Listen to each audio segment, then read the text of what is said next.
देहरादून में पेश आए एक सड़क हादसे में कम से कम 13 अफराद हलाक हो गए हैं। उत्तराखंड हिमाचल सरहद के करीब गाड़ी की गहरी खाई में जा गिरने से यह हादसा पेश आया।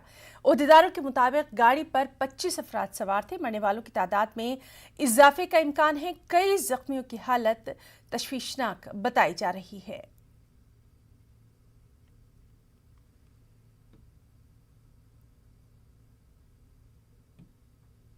मॉर्निंग 8:30 साढ़े 8 बजे हमारे पास खबर आई थी डिज़ास्टर कंट्रोल रूम में भी और मेरे ऑफिस में भी कि ये एक यूटिलिटी थी जिसमें संभवतः 15 से ज़्यादा लोग ट्रैवल कर रहे थे और बायना गांव जो है वहाँ पे ये हादसा हुआ है। ये गाड़ी बायना गांव से टुवर्ड्स विकास नगर जा रही थी।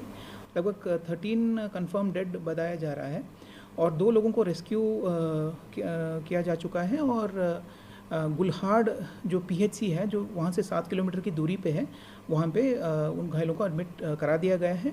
स्पॉट पे ही हम लोग पोस्टमार्टम कराने की फैसिलिटी हम लोग उपलब्ध करा रहे हैं।